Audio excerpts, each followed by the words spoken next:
The December wind cut through Clara May's threadbare coat like a blade through wet paper. She clutched the carpetbag closer to her chest. Its contents a wedding dress and a handful of torn fabric scraps, all that remained of her former life.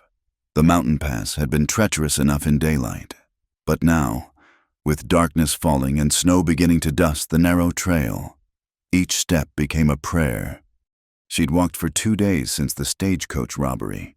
The bandits had taken everything: her purse, her mother's cameo brooch, even the small derringer her father had given her years ago, back when he still acknowledged her existence.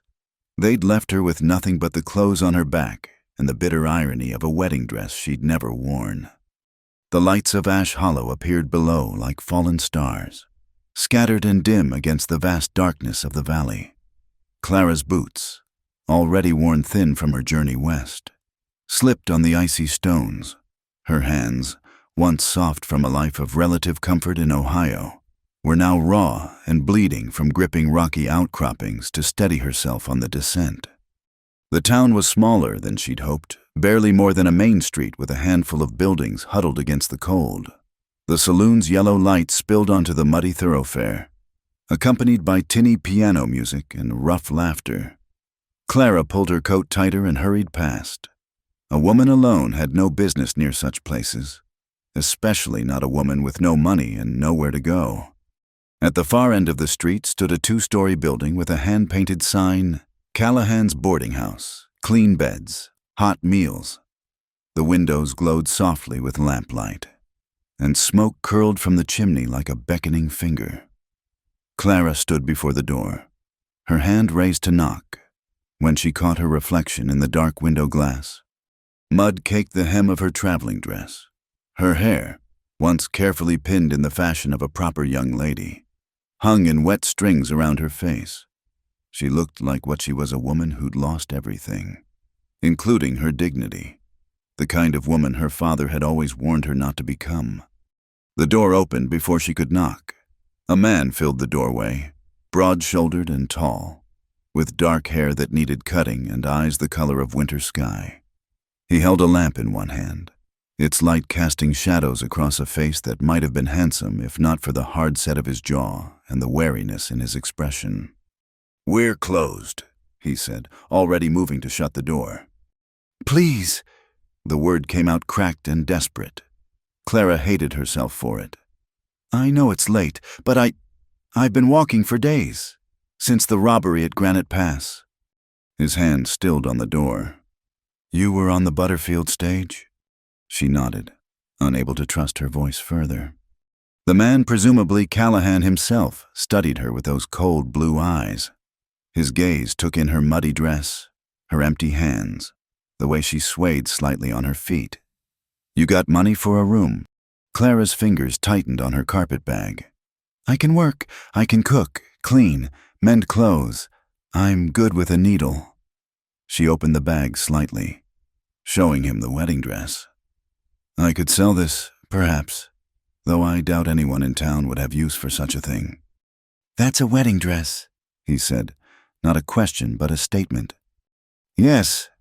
He waited, but when she offered no explanation, he stepped back from the door. "Come in before you freeze." The warmth hit her like a physical thing, making her knees weak.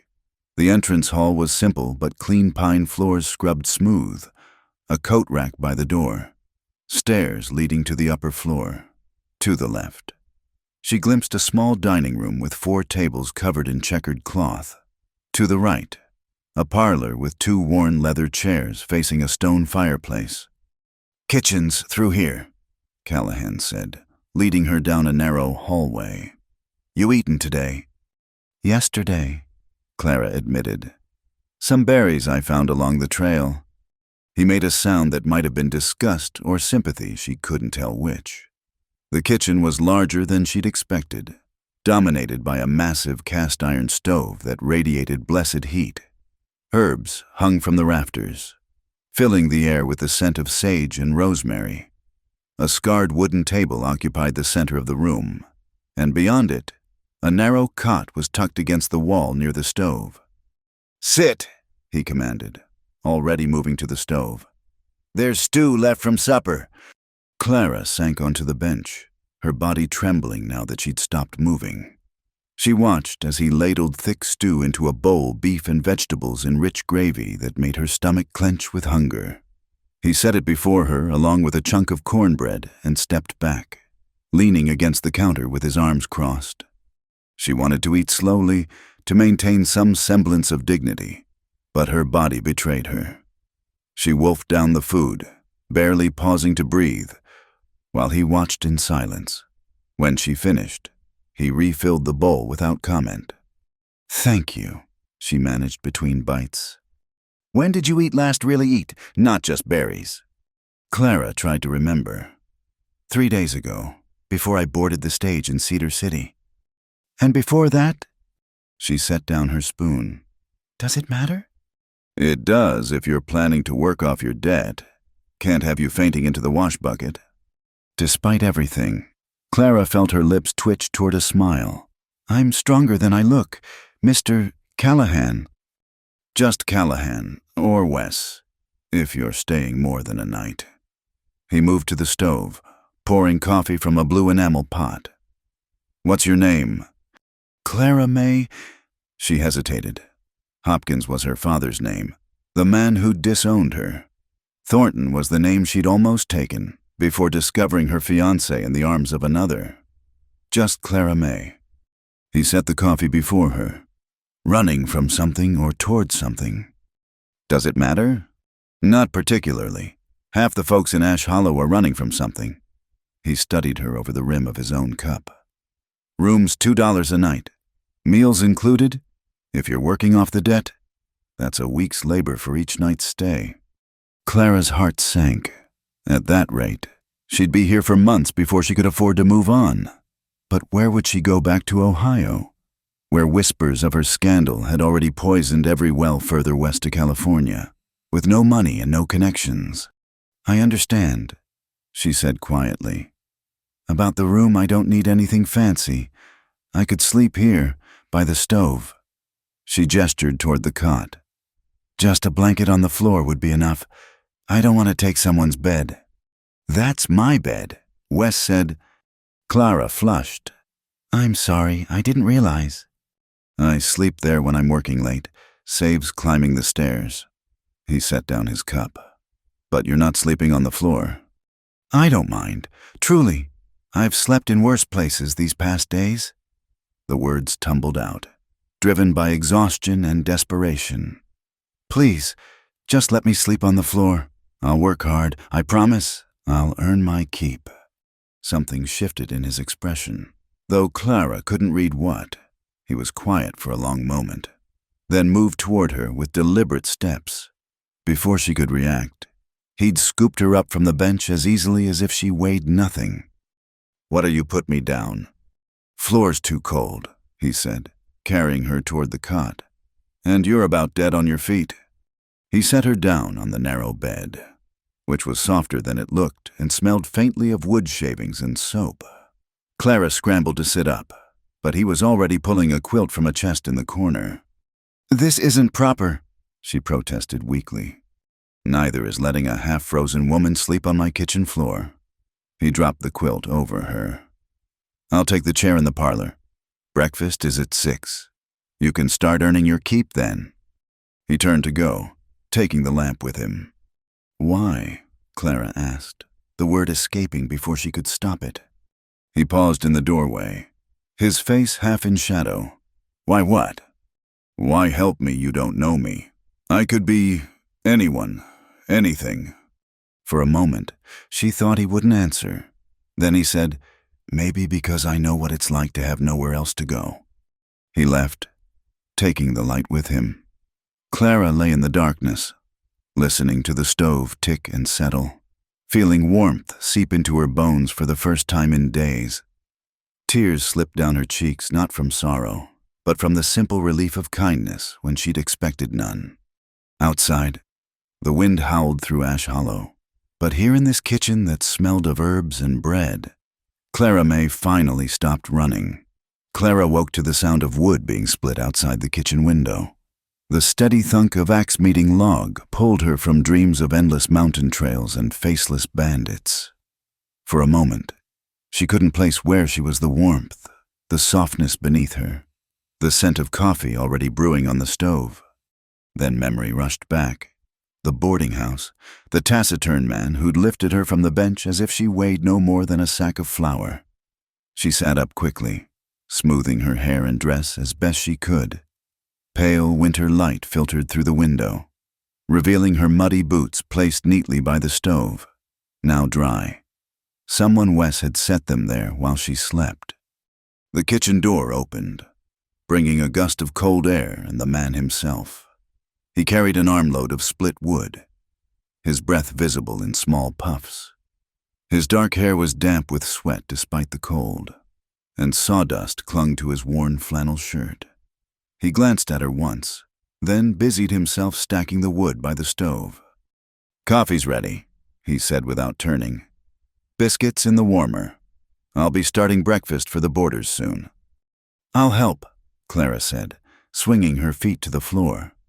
The room tilted slightly, and she gripped the edge of the cot. "Eat first." It wasn't a suggestion. "Can't have you collapsing into the eggs." She wanted to argue, to prove she could earn her keep, but her body betrayed her with a wave of dizziness. She sank back onto the cot's edge while he poured coffee and set a plate of biscuits before her. "How many boarders?" she asked, breaking a biscuit in half. It was still warm, flaky and perfect. "4 regulars. Tom Driscoll works at the lumber mill. The Haley brothers are miners. Old Samuel Finch runs the telegraph office." He pulled bacon from the icebox, laying strips in a cast-iron skillet. "They'll be down soon. Best if you stay in here for now." "I'm not afraid of being seen, Mr. Callahan." "Wes," he corrected. "And it's not about fear. It's about letting gossip settle before it starts. You show up at breakfast looking like—" He gestured vaguely at her disheveled state. "They'll have you married off or worse by noon." Heat rose in Clara's cheeks.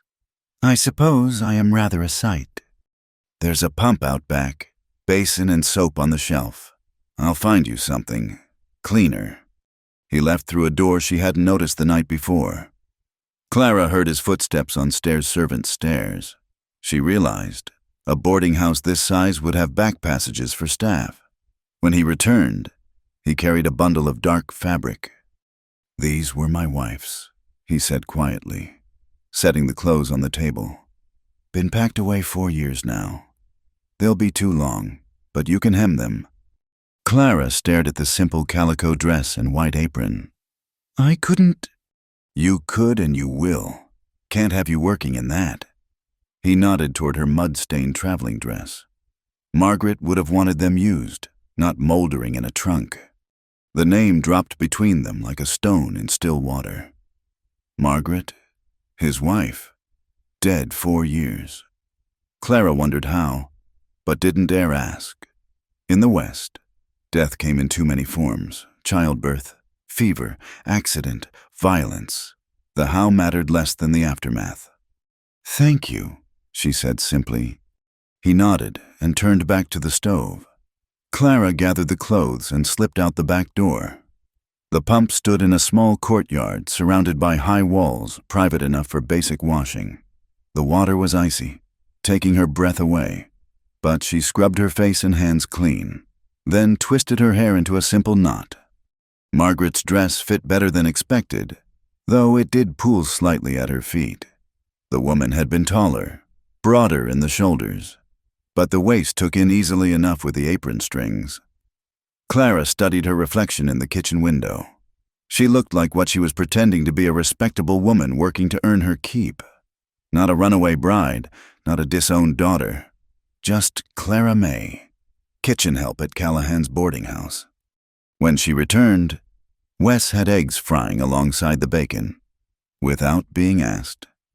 Clara found plates in the cupboard and began setting the dining room table. She moved quietly, efficiently, the way her mother had taught her before fever took her 10 years ago. A proper lady might not cook, her mother had said, but she should know how a household runs.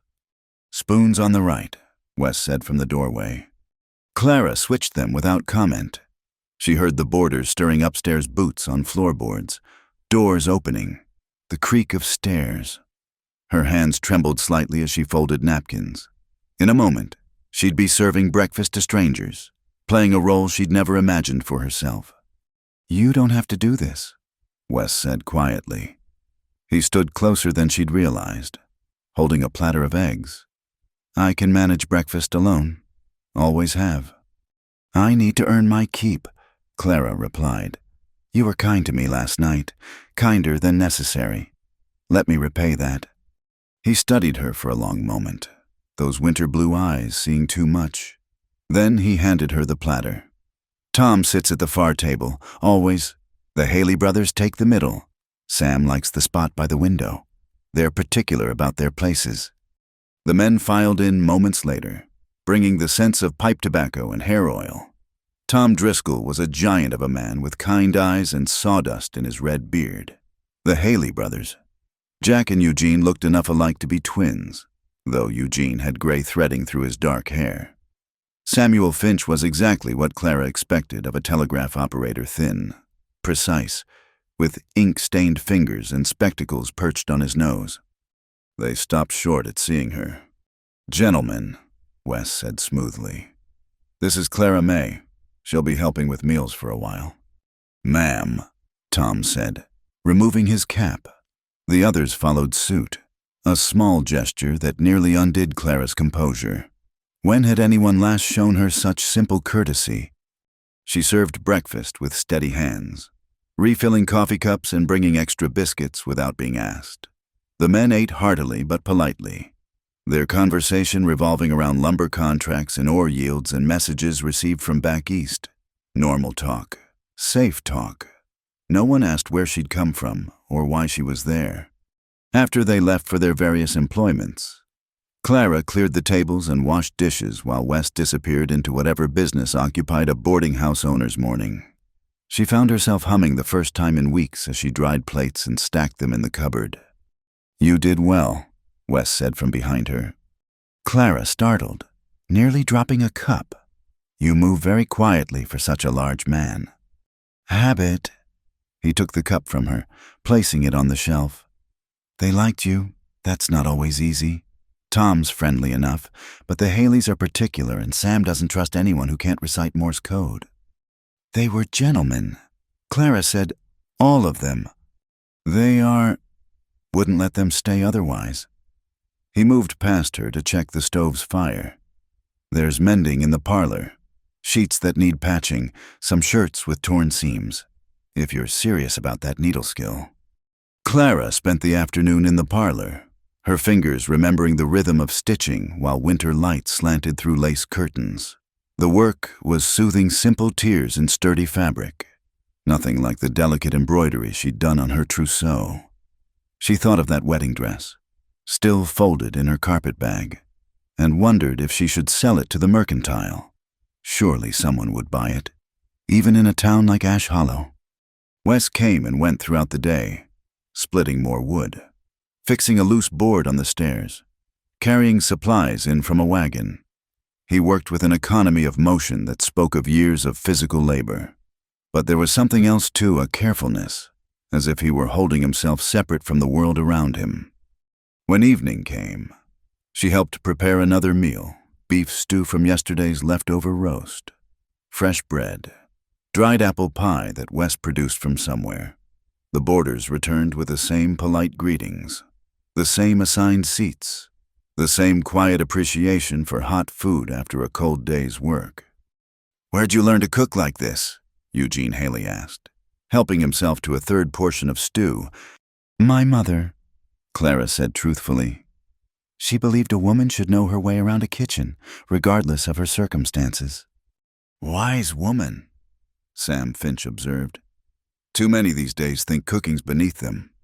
Clara felt Wes's eyes on her but didn't meet his gaze. After supper, when the men retired to the parlor for pipes and cards, she retreated to the kitchen. The cot had been made up with fresh sheets, a second pillow added. A small trunk sat at its foot. For your things, Wes explained, appearing in the doorway. "Can't have you living out of that carpet bag." Clara ran her fingers over the trunk's smooth lid. "This is too much. I'm already in your debt." It was Margaret's, too. Been in the attic gathering dust. He shifted uncomfortably. "Point is, it's being used now. That's what matters." "You speak of her easily," Clara observed. "Some men can't even say their late wife's name." "Grief's like winter," Wes said after a pause. "Fights you harder the more you resist it. Better to let it be what it is." He moved toward the door, then stopped. "I'll be in the parlor if you need anything. You know where the spare blankets are." "Yes, thank you for everything." He nodded and left.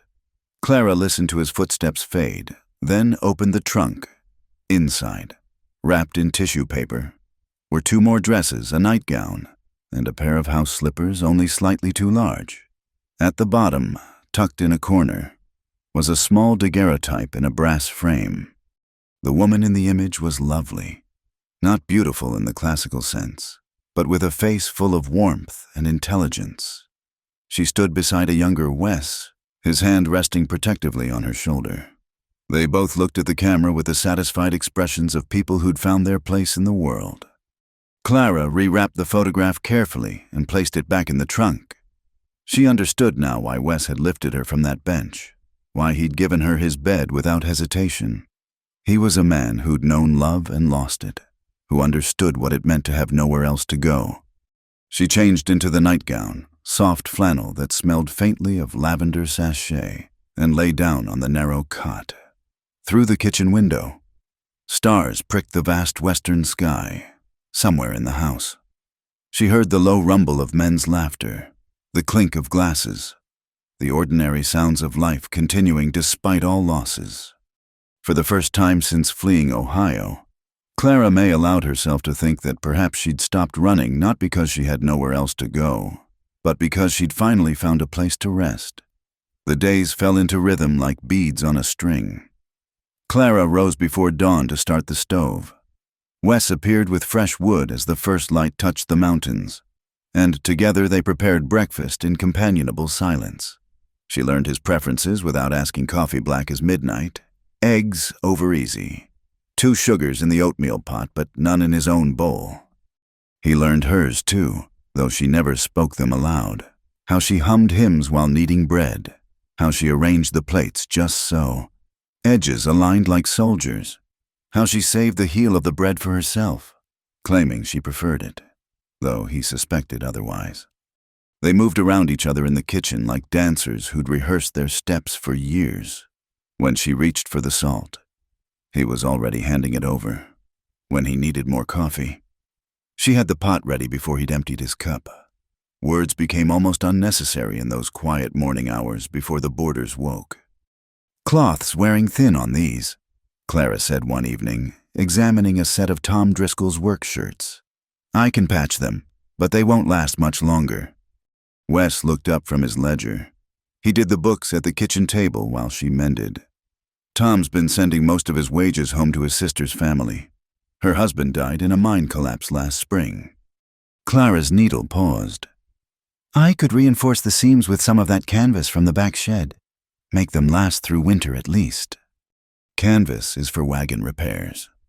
Canvas is for whatever keeps a good man working," Clara countered, "unless you object." A ghost of a smile crossed his face. "Margaret used to say the same thing. Waste not, want not, even if it meant patching patches." It was the first time he'd mentioned his wife unprompted. Clara kept her eyes on her stitching, sensing the moment was fragile as frost. "She sounds like a practical woman. She had to be, married to me." He returned to his figures, but Clara noticed his pen moved more slowly across the page. 2 weeks passed this way. Clara's hands grew steady with the work, her body stronger from proper meals and rest. The boarders accepted her presence as natural as sunrise. Tom brought her small gifts of whittled animals. The Haley brothers competed to make her laugh with terrible jokes, and Sam taught her Morse code by tapping messages on the breakfast table. She found herself settling into this life like sinking into a warm bath. Dangerous, that comfort. She'd settled before into her engagement, into her father's expectations, and look where that had led. But here, with flour under her fingernails and Wes's quiet presence across the kitchen, settling felt less like surrender and more like choosing. The morning it changed started like any other. Clara was pressing sheets in the parlor, the iron heated just right, when she heard boots on the front steps. Too early for the boarders to return, too late for deliveries. "Looking for the proprietor," a woman's voice said, cultured and cold as January creek water. "That would be me," Wes replied. Clara heard the caution in his tone. "Mr. Callahan, I'm Mrs. Myra Easton. Perhaps you remember me from the harvest dance." Through the parlor doorway, Clara glimpsed a woman in burgundy silk, her blonde hair arranged in elaborate curls beneath a feathered hat. Everything about her spoke of money, from her kid gloves to her polished boots that had never seen honest mud. "Mrs. Easton," Wes acknowledged. "What brings you here?" "I heard you'd taken on help. A woman." Her voice made the words sound sordid. "I came to see if the rumors were true. I've hired someone to help with meals and housekeeping." "Yes." "Hired."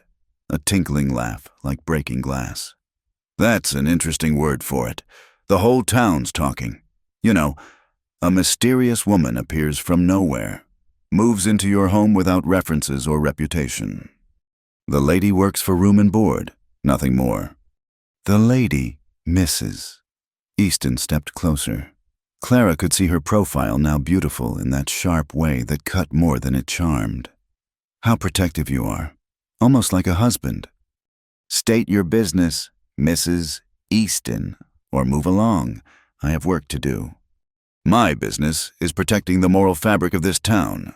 We're not some wild mining camp where anything goes. Ash Hollow has standards." "Since when is honest work immoral?" "Since when is sharing a house with an unmarried woman considered proper?" She lowered her voice. "Really, Wesley, first you bury yourself here after Margaret died, rejecting every social invitation. And now this, people are beginning to wonder if grief has affected your judgment." Clara's hands tightened on the iron. She should reveal herself, face this woman's accusations directly. But her feet remained frozen to the floor. "My judgment's fine," Wes said evenly. "As for social invitations, I recall refusing yours specifically, several times." The silence crackled. When Mrs. Easton spoke again, her voice could have etched glass. "You'll regret this. Both of you will. This town doesn't tolerate scandal." Her heels clicked away down the steps. Clara heard Wes close the door, perhaps with more force than necessary. She forced herself to continue ironing, though her hands shook. He appeared in the doorway, his face unreadable. "You heard?" "I heard." She set down the iron. "She's not wrong about the impropriety. Myra Easton wouldn't know propriety if it bit her. She's been trying to remarry since her husband died, and she set her sights on me because this place turns a profit." He ran a hand through his hair. "I should have warned you. She has influence in town." "I can leave," Clara said quietly. "Find work elsewhere. I never meant to bring trouble to your door." "No." The word came sharp and sudden. They stared at each other across the parlor, afternoon light slanting between them. "No," he repeated more softly. "You've brought no trouble. Myra Easton's been looking for a reason to cause problems since I turned down her dinner invitation last Christmas. This isn't about you." "It is now," Clara pointed out. "She'll spread talk. The other businesses might not trade with you. The boarders might leave. Tom Driscoll would eat bark before he'd leave a place that treats him fair. The Haleys care more about hot meals than gossip. And Sam Finch hasn't listened to a woman since his mother died." A wry smile touched his lips. "Besides, what would they do, start their own boarding house?"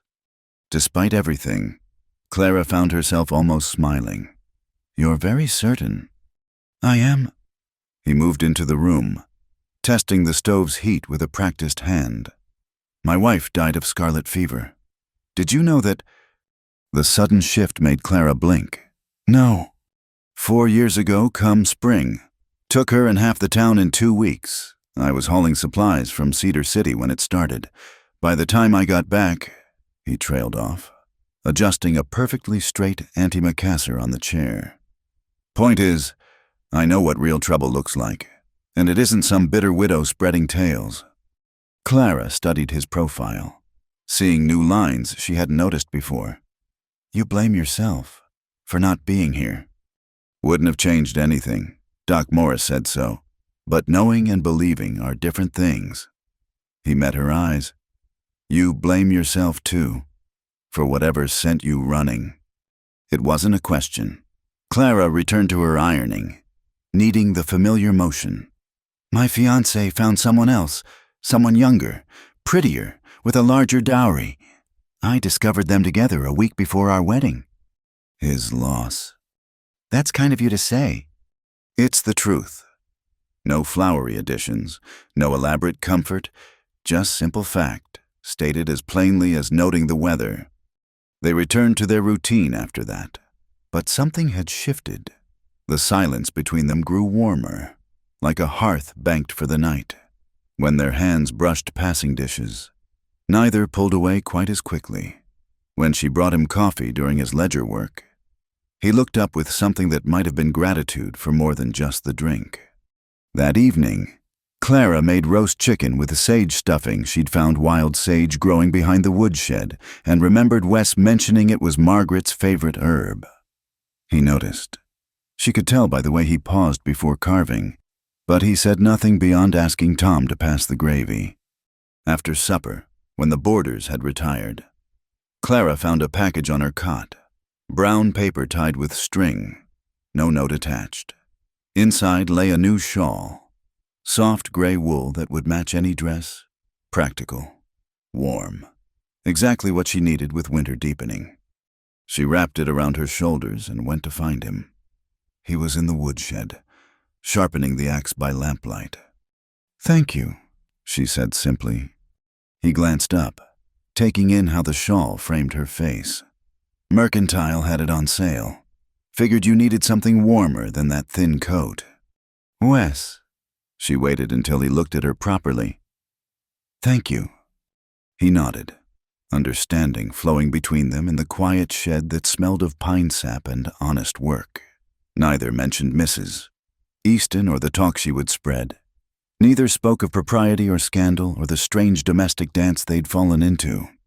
Clara returned to the kitchen, her new shawl warm around her shoulders. She made tea chamomile from the garden she'd started tending and left a cup on the table where he'd see it when he came in. Through the window, she watched him work, the steady rhythm of stone on steel keeping time with her heartbeat, whatever tomorrow brought with its gossip and judgment. Tonight there was peace in this kitchen, in this careful quiet they'd built between them. She picked up her mending and began to hum. The whispers started like spring snowmelt, a trickle here, a murmur there, until the whole town ran with them. Clara felt the change when she went to Muller's Mercantile for supplies. Mrs. Muller, who'd always been cordial, now served her with lips pressed thin as paper, counting change as if Clara might steal it. That all? The woman asked, though Clara's basket sat empty of half the items on her list. You're out of cornmeal. Not out, just not selling. Not to certain folks. Clara kept her voice steady. I see. And the salt? Same story. The other customers watched with the avid hunger of those feeding on scandal. Clara recognized Mrs. Harwick from the millinery, the Dodson sisters who ran the boarding house on Elm Street, even young Betsy Palmer, who couldn't be more than 16. Stared with knowing eyes. Clara set down her half-filled basket. Then I'll take what you're willing to sell and bid you good day. She left with her chin high, but her hands trembled as she gripped the parcels. 3 stores, same reception. By the time she reached the boarding house, her arms ached from carrying what little she'd managed to purchase. Wes stood on the porch, repairing a loose board. He took one look at her meager supplies, and his jaw tightened.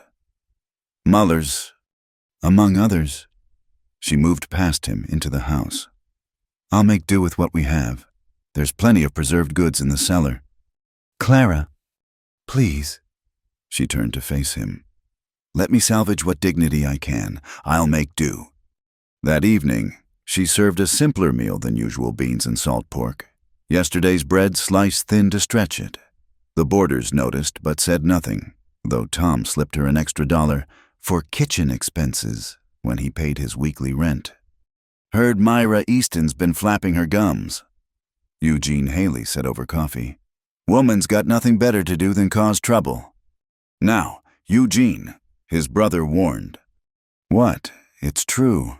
Ever since Wes here turned down her invitation to the church social, she's been sour as week-old milk. Sam Finch tapped his spoon against his cup dash.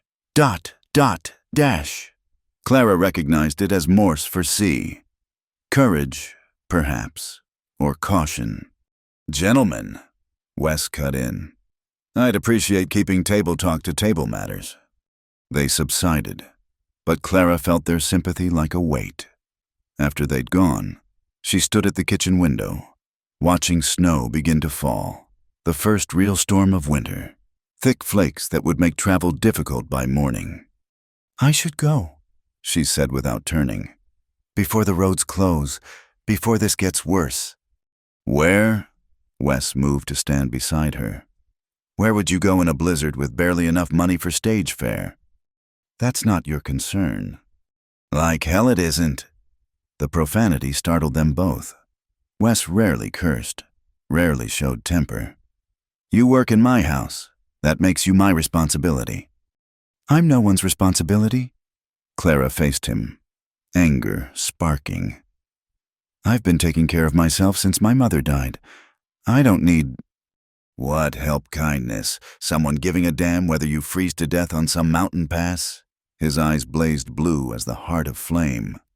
You're so determined to be independent, you'd rather die than accept that someone might actually care what happens to you.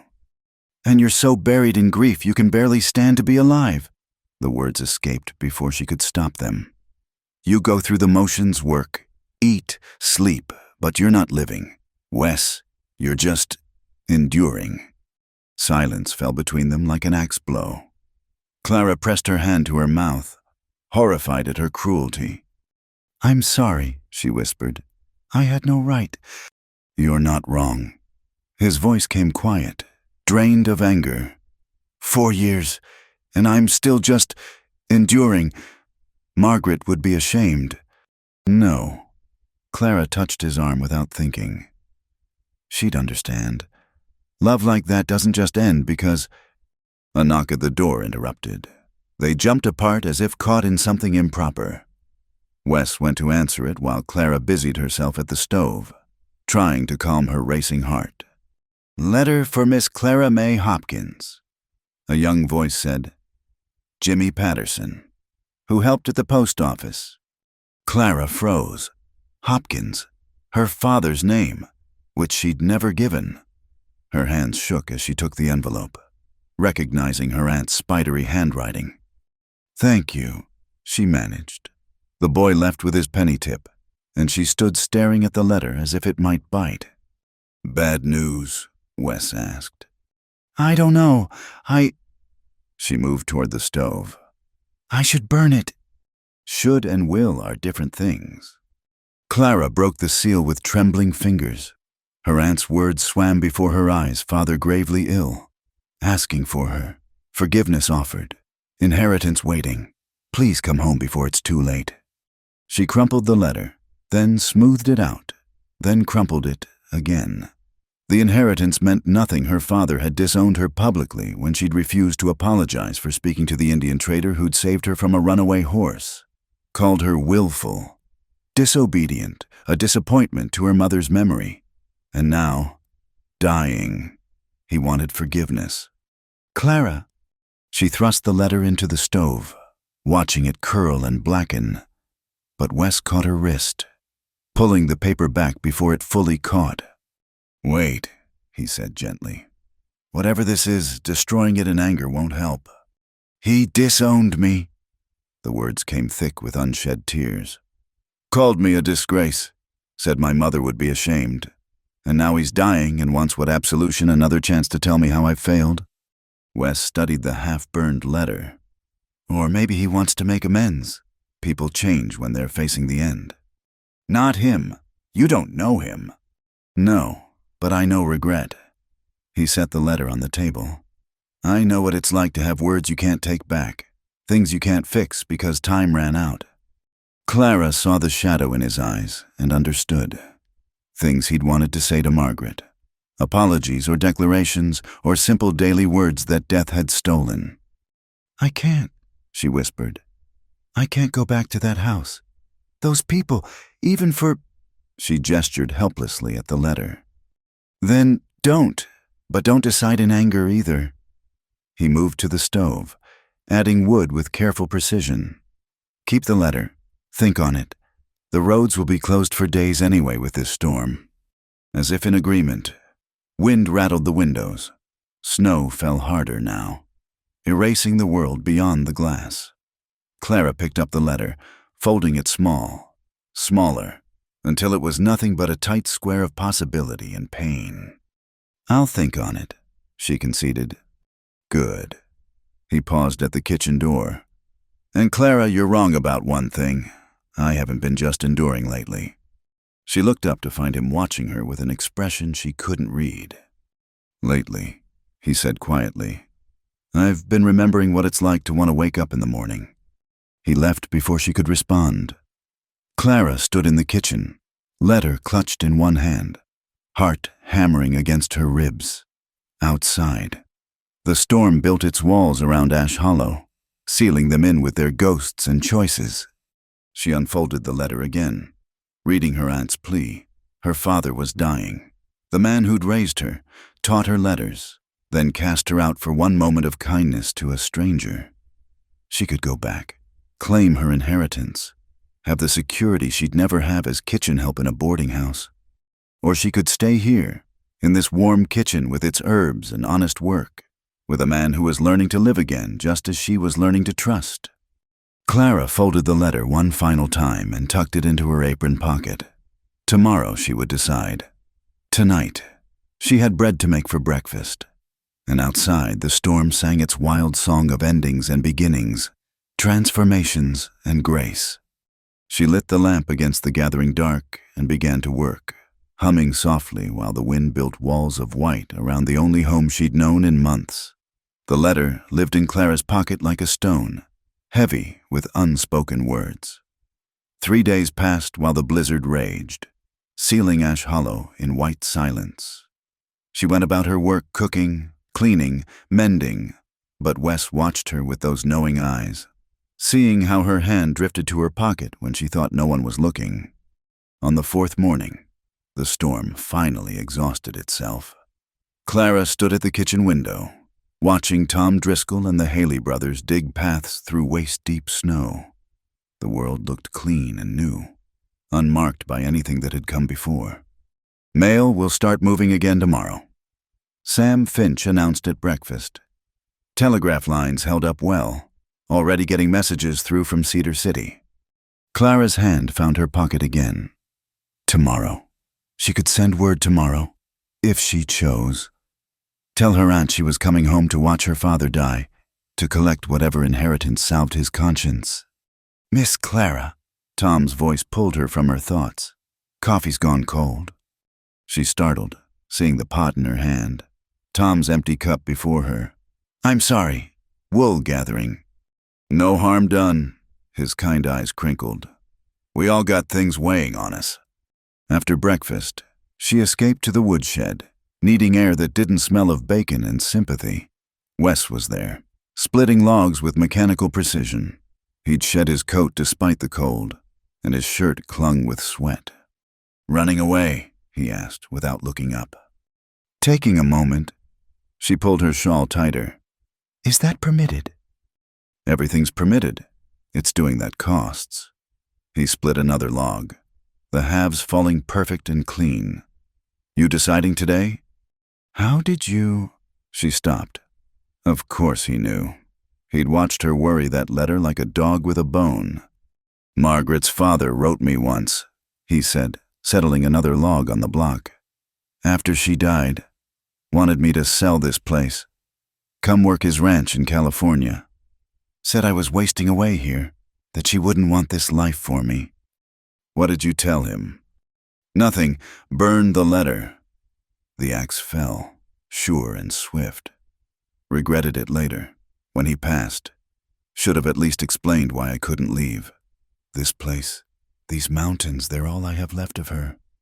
Clara moved closer, drawn by the pain in his voice. "And now," he finally looked at her, axe hanging loose in his grip. "Now I wonder if staying was just another way of dying. If I've been using Margaret's memory as a coffin instead of a comfort." "Don't!" The word came fierce and sudden. "Don't diminish what you felt, what you feel for her. Love like that is rare." "Is it?" He set the axe aside, wiping his hands on his pants. "Or do we just tell ourselves it's rare so we don't have to risk it happening again?" The question hung between them like a challenge. Clara felt heat rise in her cheeks that had nothing to do with exertion or cold. "I should go. The noon meal." Clara. Just her name, but it stopped her like a rope. "Whatever that letter says, whatever claim it has on you, you don't owe anyone your pain. Not your father, not this town, not even me." "What do I owe then?" "Nothing. That's the point." He moved past her toward the door, close enough that she caught the scent of wood smoke and honest sweat. "You get to choose for yourself." Maybe for the first time. He left her standing among the split logs and sawdust, heart racing like she'd run miles. Choose for herself. As if it were that simple. As if choosing to stay wouldn't mean accepting charity. As if choosing to leave wouldn't mean abandoning the first real home she'd known in years. That afternoon, a visitor arrived as Clara was starting supper. She heard the knock, heard Wes answer, heard a painfully familiar voice that made her drop the ladle. "I'm looking for Miss Clara Hopkins." "I was told she might be here." Richard. Not her former fiancé, that would have been disaster enough, but his younger brother. She'd taught him piano when he was 12, watched him grow from a shy boy into a confident young man. Of all the people from her old life, why did it have to be him? She smoothed her apron, lifted her chin, and walked into the parlor. Richard Thornton stood by the door, hat in hand, snow still clinging to his traveling coat. He'd grown a mustache since she'd last seen him, but his eyes remained kind. "Clara." Relief and something else sorrow crossed his face. "Thank God. When we heard about the stage robbery, and then no word." "As you can see, I'm well." She kept her voice steady, aware of Wes standing silent as stone beside her. "Why are you here?" "Richard." "Your father sent me. Well, your aunt did, but at his request." He shifted uncomfortably. "He's dying. Clara, the doctor says days, maybe a week." "So I heard." Richard's eyes widened slightly at her coolness. "He wants to make amends. He knows he wronged you. He disowned me, publicly. Called me names I won't repeat in polite company. He was angry. He was ashamed." Clara's voice cut sharp as winter wind. "His daughter showed kindness to a man he deemed beneath us, spoke to him in public, thanked him for saving her life, and for that unforgivable sin. I was cast out." Richard flushed. "He sees it differently now. He wants forgiveness. Then he should ask God for it." "Clara, please." Richard stepped forward, and Wes shifted slightly, a subtle movement that nonetheless made the younger man pause. "There's also the matter of inheritance.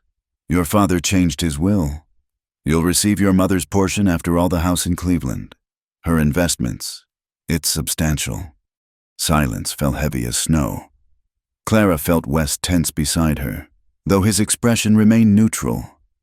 Here it was, her escape. Delivered to the door. Money enough to live independently. Never to wash another stranger's sheets or serve another meal for wages. And in exchange, she asked, knowing there would be conditions. There always were. Come home. Let him see you. Hear his apology. Richard's voice gentled.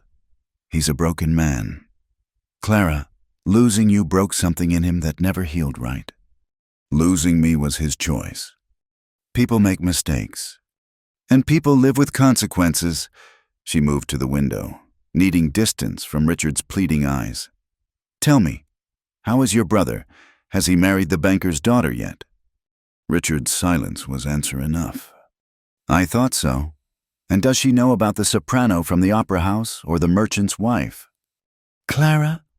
I'm merely curious whether anything has changed in Cleveland society, whether the scandals are the same, the hypocrisies identical. She turned back to face him. Whether my father still serves on the church board that preaches forgiveness while practicing judgment.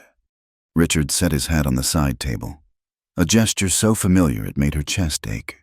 How many times had she seen him do that in her father's parlor, settling in for lessons or tea? You've changed, he said quietly. The Clara I knew wouldn't have been so hard. The Clara you knew was a fool who believed in fairy tales. She gestured to her plain dress, her work-roughened hands. This is who I am now. I cook and clean for wages. I mend shirts and wash floors, and I'm not ashamed of honest work. No one's asking you to be ashamed. Aren't they? She laughed, brittle as ice. Return in triumph, the prodigal daughter forgiven, inheriting wealth enough to rejoin society. Forget these months of exile. Pretend they never happened. Isn't that what's being offered? Wes spoke for the first time. The gentleman's had a long journey. Perhaps he'd like some coffee before heading to the hotel. It was a kindness Richard didn't deserve, and Clara loved Wes for it with a fierce, sudden ache. Yes, of course. I'll bring some. In the kitchen, her hands shook as she prepared the tray. Through the door, she heard masculine voices in low conversation, Richard asking about accommodations, Wes responding with cool civility. When she returned, they stood at opposite ends of the room like duelists. Thank you. Richard accepted the cup gratefully. The roads were treacherous. They'll be worse tomorrow, Wes observed. Storm coming in from the north. Richard took the hint. He drained his coffee quickly, collected his hat. Clara, I'll be at the Ash Hollow Hotel for 2 days. Please consider what I've said. Your mother wouldn't want this rift to end in silence. My mother's dead, Clara said simply. What she would or wouldn't want ceased to matter 10 years ago. After he left, she stood at the window watching his figure disappear into the winter dusk. Wes moved beside her, not touching but close enough that she felt his warmth. Substantial inheritance, he said neutrally. Blood money. Security, independence, everything you've been working for. She turned to study his profile. Are you telling me to go? I'm telling you that choosing to stay should be about more than having nowhere else to go. He met her eyes. If you stay, stay because you want to, not because you're afraid or stubborn or trying to prove something. And if I go, something flickered in his eyes before he shuddered it away. Then you go with my thanks for all you've done here, and my hope that you find whatever peace you're looking for. He left her there with the empty coffee cups and the weight of choice. Through the window, snow began to fall again, erasing Richard's footprints as if he'd never come at all. But the offer remained, solid as the letter in her pocket. Clara closed her eyes and tried to imagine it returning to Cleveland, to her father's house, to the life she'd fled. The money would buy freedom. Yes, but what kind? The freedom to be alone in a grand house, wearing fine dresses while her heart remembered a kitchen that smelled of sage and bread. A man who'd lifted her from the floor when she had nothing left to give. She opened her eyes. The choice was hers. Wes had said, for the first time. But choosing, she was learning, was the hardest work of all. The fever came like a thief in the night. Clara had spent the evening in the cold, helping old Mrs. Garrett home through the snow with her weekly provisions. The widow lived alone at the edge of town, too proud to ask for help but too frail to refuse it when offered. By the time Clara returned to the boarding house, her clothes were soaked through and her teeth chattered like castanets. "You're late," Wes said when she stumbled through the kitchen door. Then he saw her properly blue-lipped, shaking, ice crystals in her hair. "Good God, Clara." Mrs. Garrett needed help," she managed through chattering teeth. "Her medicine from Doc Morris." He was already moving, pulling her toward the stove, stripping off her frozen shawl with efficient hands. "Of all the foolish, why didn't you take the wagon? Too much snow on our lane. Had to walk the last mile." "In this weather, Clara, you could have—" He stopped himself, jaw tight. "Never mind. We need to get you warm." But warmth wouldn't come. She shivered through supper preparation, burning her hand on the pot because she couldn't feel properly. The boarders exchanged worried glances when she nearly dropped Tom's plate. Wes sent her to bed before dessert, taking over service himself. Clara barely made it to her cot before the shaking became violent. She curled beneath every blanket she owned, but cold had settled in her bones like winter settling in the mountains, deep and unforgiving. She woke to voices, distant and strange. "Temperature's too high. If it doesn't break soon—" "It will break." Wes's voice rough as gravel. "Give her more of that powder." "I've given all I dare. The rest is in God's hands." Then God better be listening. Time became fluid. She was 7 again, picking berries with her mother in the summer heat, then 16, dancing at her coming-out ball while her father beamed with pride, then standing in a church doorway, watching her fiancé kiss another woman while wedding bells waited to ring. "No," she mumbled, thrashing against invisible hands. "Don't want to go back. Want to stay." Shh. Cool cloth on her burning forehead. "You're staying right here." She forced her eyes open. Wes sat beside her cot, wringing out a cloth in a basin. He looked haggard, beard untrimmed, shadows like bruises beneath his eyes.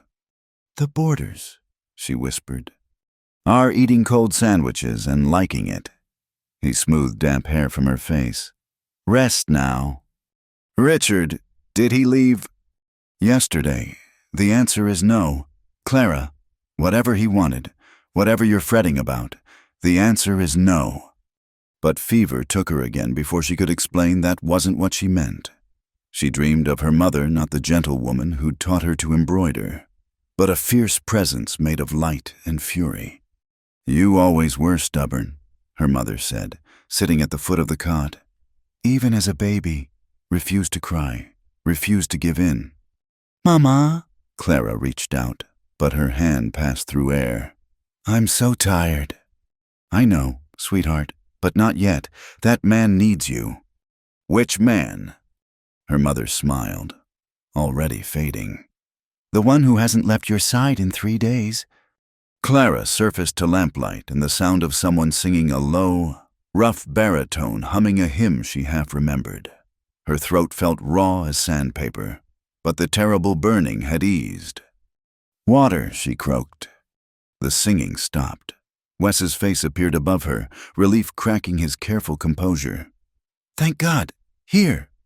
He helped her sit, holding the cup steady while she sipped.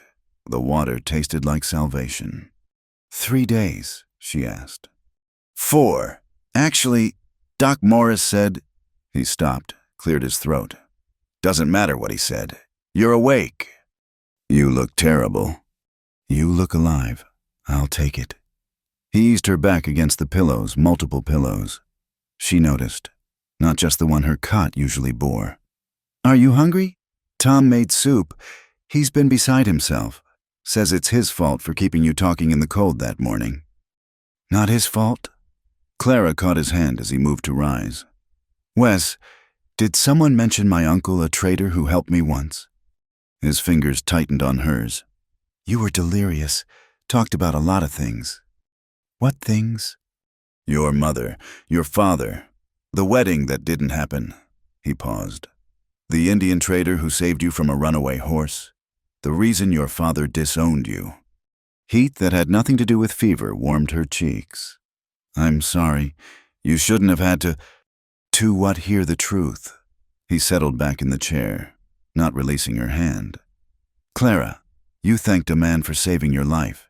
If that's what passes for scandal in Cleveland society, they're bigger fools than I thought." "It wasn't just that." The words came easier in the lamplight, with his fingers warm around hers.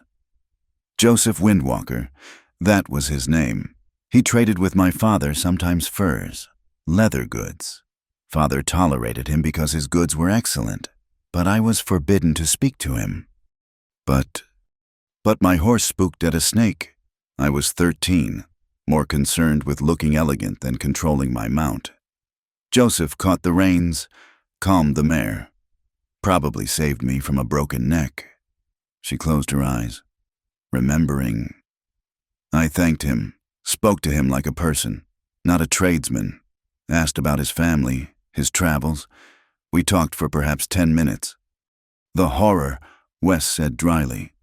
"Someone told my father I'd been fraternizing with savages." The ugly words still stung. "He forbade me to acknowledge Joseph's existence, but the next time he came to trade, I thanked him again, publicly, in front of Father's business associates. Good for you. He beat me."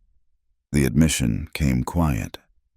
"My father, the only time he ever raised a hand to me, said I'd shamed the family, dishonored my mother's memory, that I was willful and disobedient and would come to a bad end." Wes's hand tightened almost painfully. "Clara, he was right. Wasn't he? Here I am, washing dishes for wages, fallen so far from what I was raised to be." "Stop!" The command cracked like a whip. "You're here because you have courage, because you chose truth over comfort, kindness over convention. Your father's the one who fell, not you." Tears slipped down her cheeks. "I've been so angry for so long." "You have a right to anger." "Do I? He's dying, Wes, asking for forgiveness, and I can't even—" She broke off, coughing. "Shh, enough talk." He helped her drink again. "You need rest." "Stay." The plea escaped before pride could stop it. "Just until I fall asleep." He settled back in the chair. "I'm not going anywhere." And he didn't.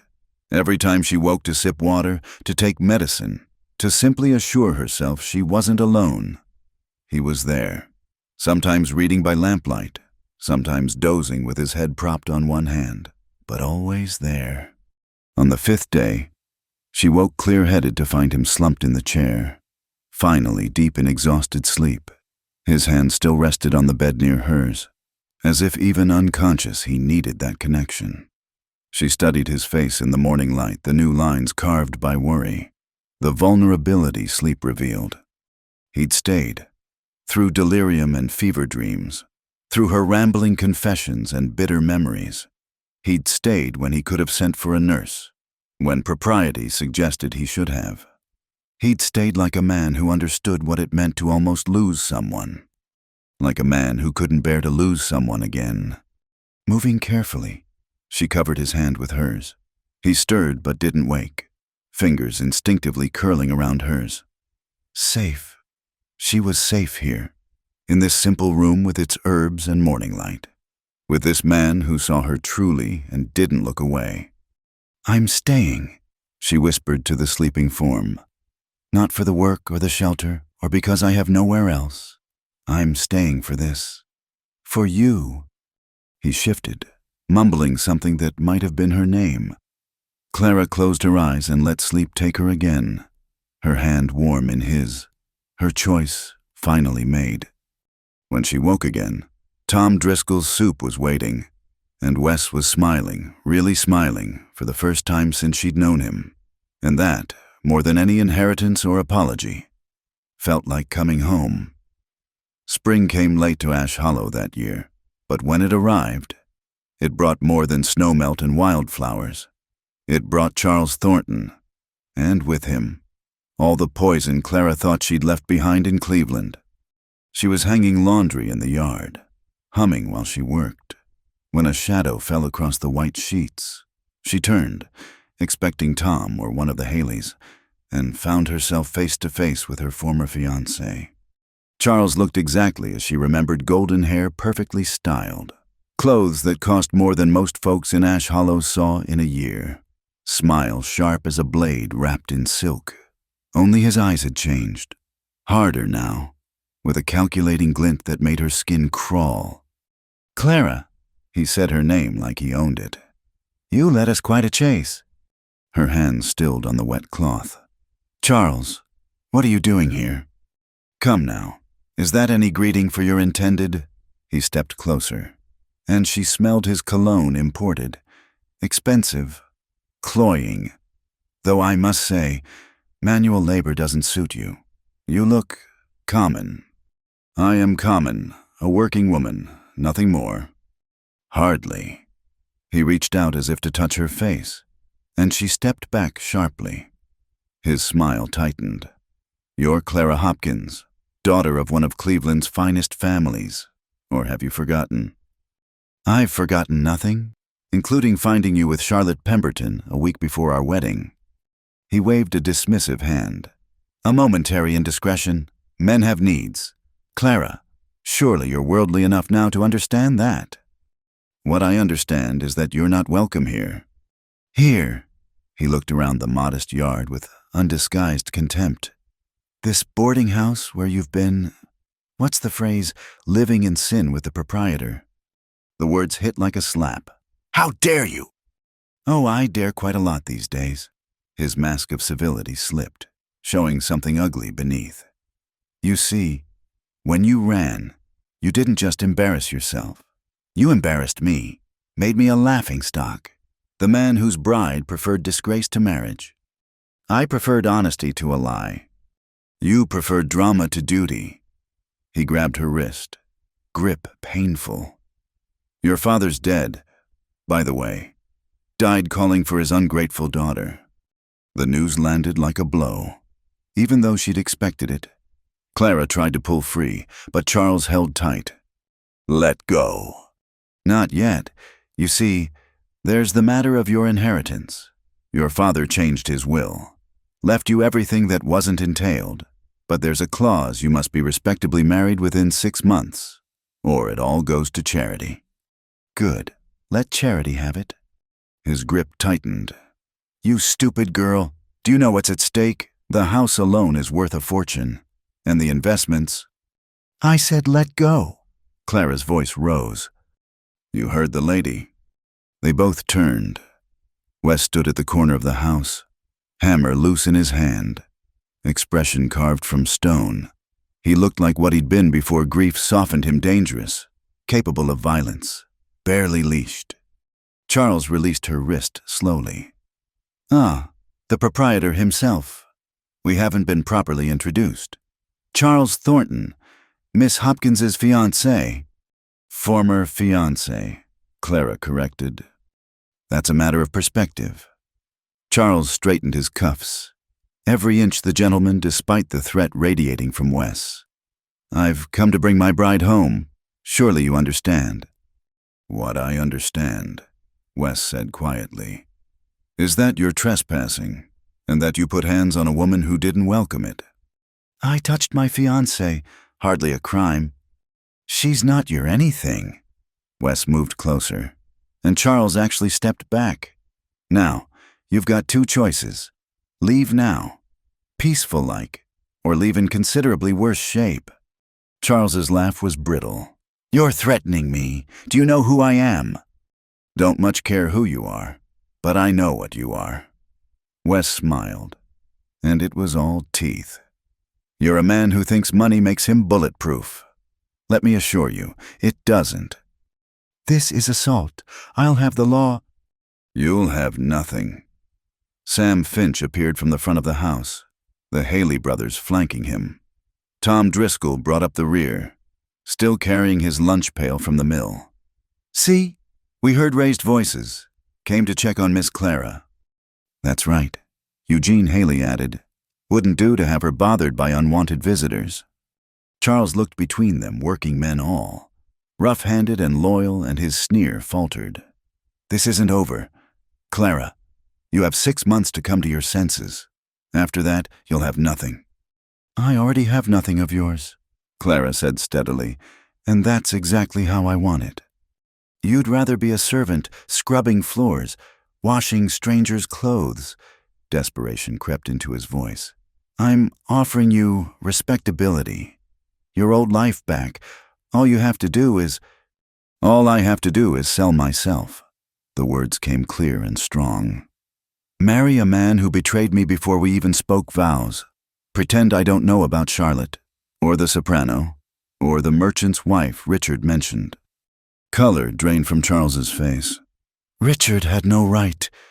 Goodbye, Charles." He stood there a moment longer, looking between her and the men arrayed against him. Then his face twisted into something ugly. "You'll regret this, when you're old and alone, breaking your back for pennies. Remember, you chose this." He stalked away, dignity in tatters. They watched until he disappeared around the corner, until they heard his horse's hooves fade into distance. "Well," Tom said mildly, "that was interesting." "Anyone else shows up bothering Miss Clara?" Jack Haley said. "They'll get worse than words." The men dispersed, patting Clara's shoulder or touching their hats in respect. Soon only Wes remained, still holding that hammer like he wished he'd had reason to use it. "Your wrist," he said. Clara looked down, saw the red marks already darkening to bruises. "It's nothing." "It's not nothing." He set down the hammer, took her hand with surprising gentleness. "Come on, I've got liniment inside." She followed him to the kitchen, let him tend her wrist in silence. His hands were careful, spreading the cooling salve with touches light as moth wings. "Your father," he said finally. "I'm sorry." "I'm not sure I am." The admission hurt. "Does that make me a terrible person?" "Makes you honest." He wrapped her wrist with soft cloth, tied it off, neat. He had years to make amends. He chose pride instead. "Charles said I have 6 months to marry or lose everything." "Charles says a lot of things. Doesn't make them worth hearing." He met her eyes. "Is that what you want, the money?" "I used to think so. Security, independence, never having to depend on anyone's charity." She flexed her wrapped wrist carefully. "But that's not really independence. Is it taking his money, following his rules even from the grave?" "No," Wes agreed. "It's not." They sat quiet in the kitchen that had become her world. Outside, she could hear normal life resuming, children playing, dogs barking, the ordinary sounds of a small town moving through its day. "He was wrong," Wes said suddenly. "Charles. About you being alone, growing old alone." He stood abruptly, moved to the window. "You won't be—" Clara's heart stuttered. "Wes." I can't offer what he can. Money, society, that life you were raised to." He turned to face her, and his expression was raw, vulnerable. "But you won't be alone, not if I have any say in it." She rose, crossed to him on unsteady legs. What are you saying?" "I'm saying that when Charles grabbed you, I wanted to break his hand. I'm saying that when you were sick, I prayed for the first time since Margaret died. I'm saying—" He stopped, ran a hand through his hair. "I'm saying I'm a damn fool who's falling for a woman who deserves better than a broken-down boarding house keeper." "Wes!" She touched his face, felt him lean into her palm. "You're not broken. You're healing. We both are." "Clara, and if we're talking about deserving," she continued, "I'm a disgraced woman with a bruised wrist and no prospects who just turned down a fortune because she'd rather wash dishes in your kitchen than wear diamonds in his parlor." He caught her hand, pressed it to his cheek. "Why? You know why." "Say it anyway." Clara looked into his winter blue eyes and spoke the truth she'd been carrying since that first night. "Because somewhere between you lifting me from the floor and staying by my sickbed, I went and fell in love with you, Wes Callahan." He made a sound, half laugh, half sob, and pulled her against him. Not kissing, not yet, just holding on like she might disappear if he loosened his grip. "This won't be easy," he warned into her hair. "The talk will get worse. Myra Easton will make sure of it." "Let her talk." Clara pulled back enough to see his face. "I've lost my reputation, my family, my inheritance. What's left to threaten? I can't give you wealth. I don't want wealth. Or position. I don't need position. What do you need then?" She smiled, feeling lighter than she had in months. "Just this, just you, just the chance to keep building whatever this is between us." He kissed her then, there in the kitchen with flour still dusting the table and soup simmering on the stove. Kissed her like a drowning man finding air, like a frozen man finding warmth, like a lost man finding home. When they finally broke apart, both breathing hard, Clara laughed shakily. "The boarders will talk." "The boarders already talk. Haven't you noticed how they've been finding excuses to leave us alone together?" She had noticed, now that she thought about it. Tom's convenient errands, the Haley's sudden interest in evening walks, Sam's elaborate absorption in his telegraph manuals. "Conspirators," she said fondly. "Family," Wes corrected. "The strangest family I've ever seen, but family nonetheless." And that, Clara thought as she leaned into his embrace, was worth more than any inheritance. Here in this simple boarding house, with these good men and their quiet acceptance, she'd found what money couldn't buy: a place to belong, a purpose to serve, and a love that had grown as naturally as spring following winter. "Let Charles have his threats. Let Cleveland society have its gossip." She had Wes's arms around her and flour in her hair and a kettle singing on the stove. And that was wealth enough for any woman wise enough to recognize it. The silence grew between them like a wall built stone by stone. It started the morning after Charles's visit, when Clara found Wes had already eaten and left for the lumber yard before dawn. His coffee cup sat washed and upended by the sink, a clear message that he'd tended to himself rather than wait for their usual shared breakfast. She told herself he was being considerate, letting her sleep after yesterday's upheaval, but when he missed dinner, sending word through Tom that he had accounts to settle in town. She knew better.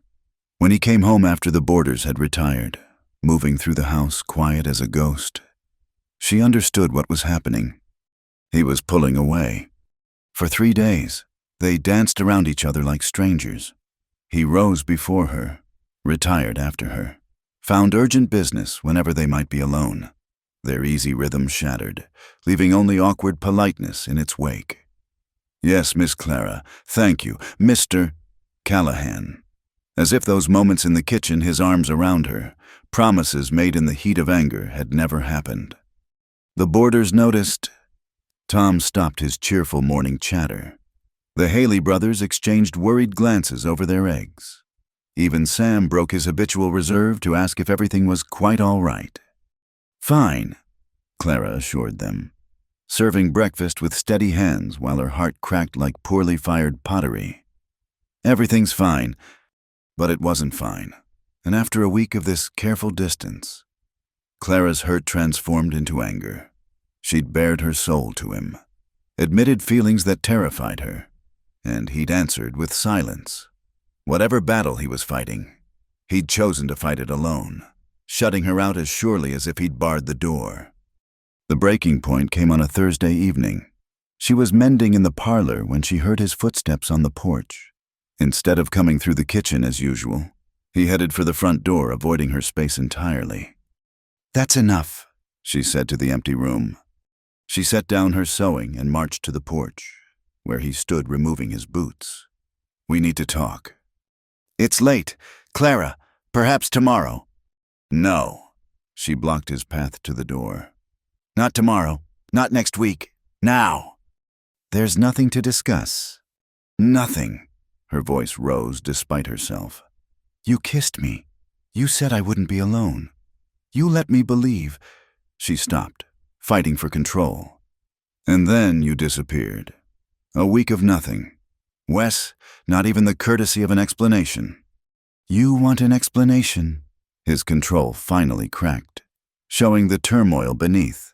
"Fine. Charles was right. You deserve better than this, Then me, you should take his offer.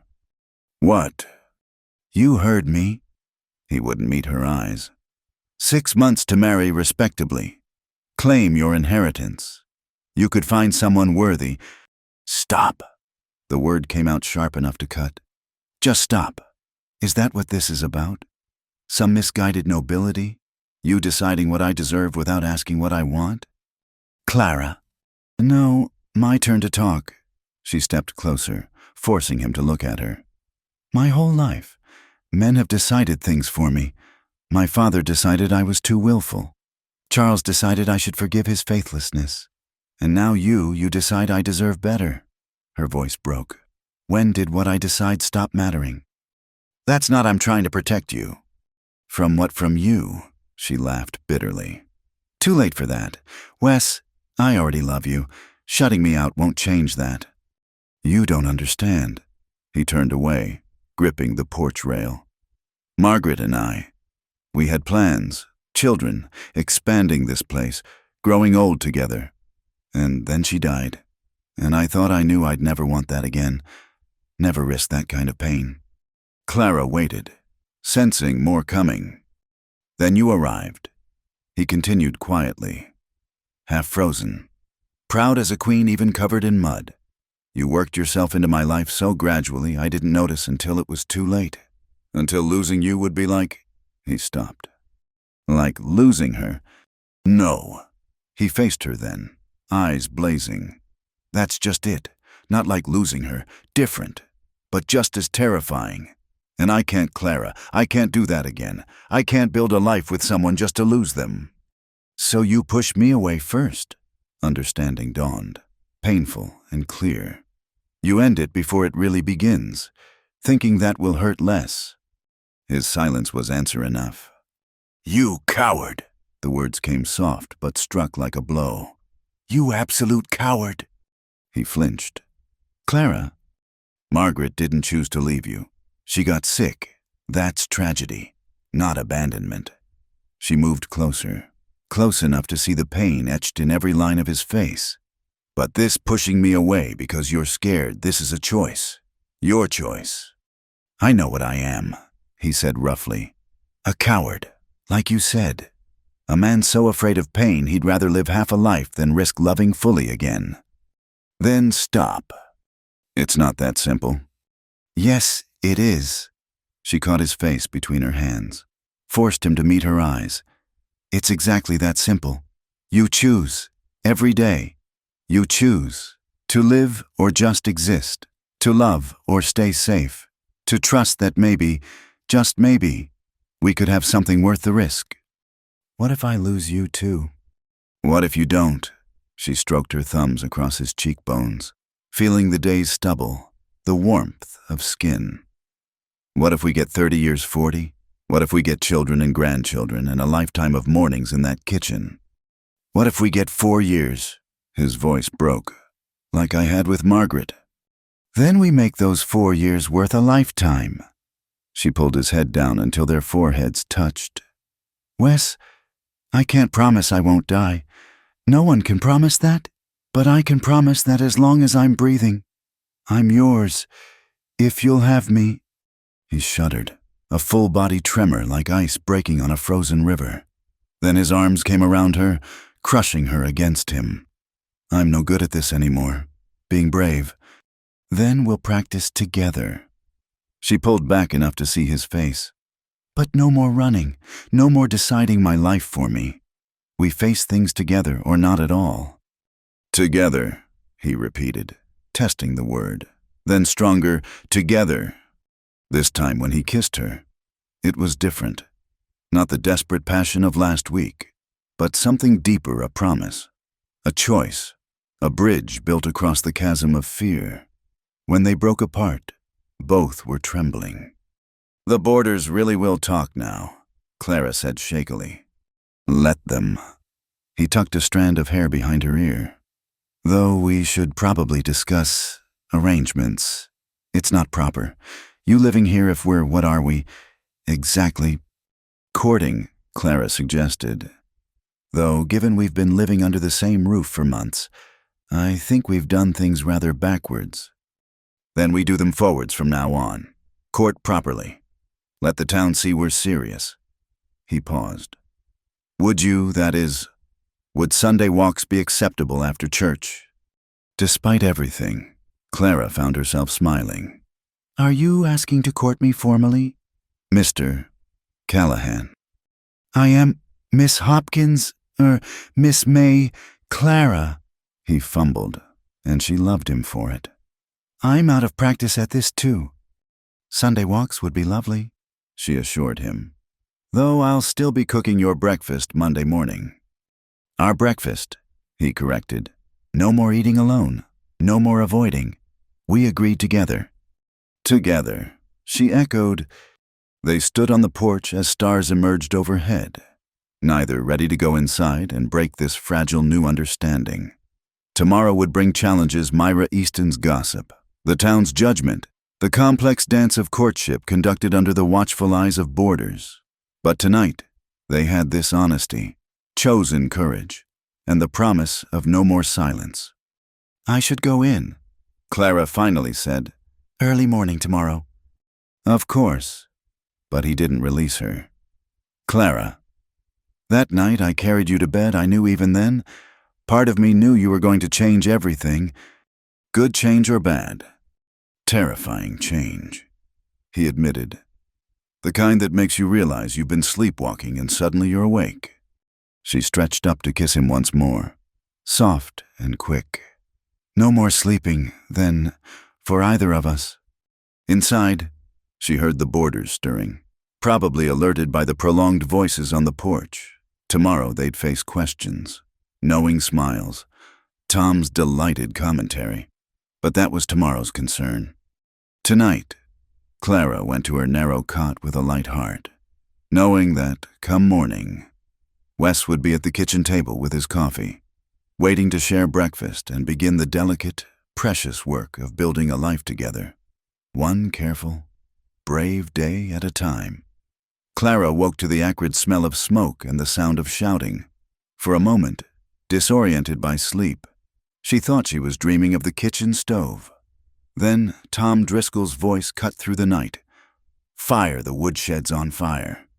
She threw on her wrapper and boots, racing through the kitchen to the back door. Orange light danced across the yard. Flames already licking up the walls of the shed where Wes did his woodworking. Her heart stopped. Wes often worked late there when he couldn't sleep. Wes! She ran toward the burning structure, but strong hands caught her. He's not in there, Eugene Haley said, holding her back. He's getting the water buckets. A line formed quickly the boarders, neighbors roused by the commotion. Even Myra Easton's hired man. They passed buckets hand to hand while Wes directed the effort, his face grim in the firelight. But the shed was old, its wood dry as tinder. Despite their efforts, the flames consumed it greedily. Stand back, Wes shouted as a section of roof collapsed. Sparks fountained into the night sky, and Clara's eyes stung from more than smoke as she watched months of Wes's careful work disappear the chair he'd been making for the parlor, the toys he carved for the town children at Christmas, the lumber carefully selected and stored. Then she saw him start toward the collapsing structure. The tools, he said to Jack Haley. Margaret's father's tools. No. Clara broke free from Eugene's grip, catching Wes's arm. They're just things. Please, don't. He looked at her, torn, then back at the shed. She could see the moment he made his choice, shoulders sagging as he stepped back. The shed groaned and folded in on itself, sending up a shower of sparks. They fought to keep the fire from spreading, soaking the ground and nearby structures until finally, as dawn touched the mountains, only smoking ruins remained. The neighbors drifted away with murmured sympathies. The boarders went to wash up for their delayed breakfast. Clara and Wes stood alone, staring at the destruction. His face was streaked with soot, his shirt ruined. She probably looked no better. I'm sorry, she said quietly, about the tools. They were just things. He echoed her earlier words, but she heard the loss in his voice. Those tools had been a connection to Margaret's family, to a past when life had been certain and whole. "How did it start?" she asked. "I don't know. I wasn't—" He stopped, jaw tightening. "I was in the parlor, reading." Something in his tone made her look closer. "Wes." He pulled a crumpled paper from his pocket, even singed and dirty. She recognized Charles's handwriting. "This was nailed to the front door," Wes said flatly. "A warning. He called it, that accidents happen to stubborn women and the men who protect them." Ice replaced the blood in Clara's veins. "He wouldn't.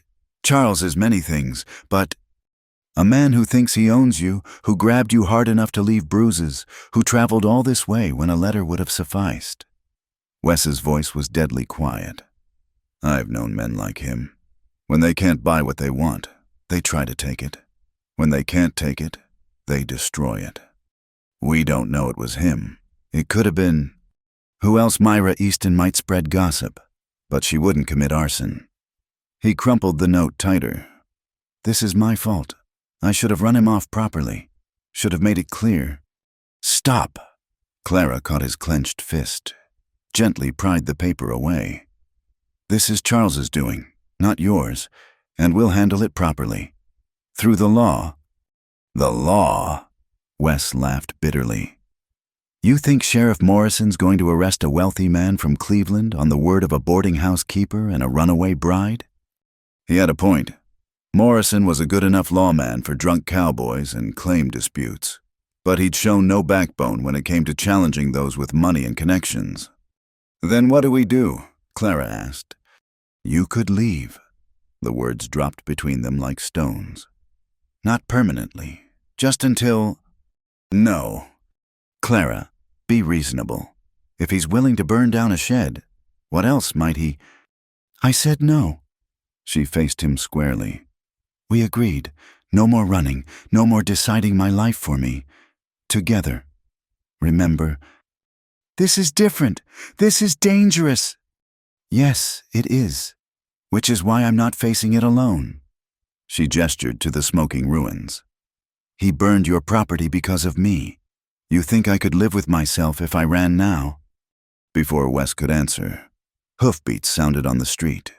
They turned to see a rider approaching not Charles, but a woman in traveling clothes, her face sharp with purpose under a practical bonnet. "Clara." The woman dismounted with surprising grace. "Clara May Hopkins." "Yes." Clara didn't recognize her, though something about her manner seemed familiar. "I'm Helena Thornton, Charles's sister." She looked at the destroyed shed, her mouth tightening. "I see I'm too late to prevent some foolishness." "Mrs. Thornton." Clara struggled to reconcile this composed woman with what she knew of Charles's family. "I didn't know Charles had a sister. Half-sister, different mothers, which he never let me forget." Helena's smile was sharp as winter wind. "I've come to collect my brother before he does something even more stupid than usual, though it appears that ship has sailed." "You know about the fire." Wes stepped forward, protective. "I know Charles. When he wants something, he's like a spoiled child if he can't have the toy. He'll break it so no one else can either." She met Clara's eyes. "I apologize for my family, Miss Hopkins, and I've come to make things right." "How?" Clara asked warily. "First, by removing Charles from the vicinity, permanently. Second, by providing testimony about his character that should interest the authorities." Helena's smile grew teeth. "You see, this isn't his first fire. There was an incident at university, and another at our father's factory when a worker refused his advances. Father paid to keep them quiet, but I kept records." "Why would you help us?" Wes's suspicion was plain. "Because I'm tired of cleaning up Charles's messes. Because Father's dead and can't protect him anymore. And because—" She looked at Clara again. "Because I remember you. You were kind to me at a party once, when everyone else ignored the awkward half-sister in the corner. Small kindnesses matter, Miss Hopkins." Clara searched her memory and found it a garden party. A young woman sitting alone, a shared plate of cakes, and an hour's conversation about books. Helena, of course, you've changed. Inheritance does that. Amazing how much backbone money can buy. Helena turned practical. Now, I've already spoken to your Sheriff Morrison. He's agreed to arrest Charles if I provide the documentation, which I will, as soon as we locate him. He's staying at the hotel. Clara provided... Not anymore. The proprietor said he left last night, on foot, which suggests he's hiding somewhere close. Helena glanced at the sky, calculating. He'll run soon. He always does after his tantrums. But we need to find him before... A shout interrupted her.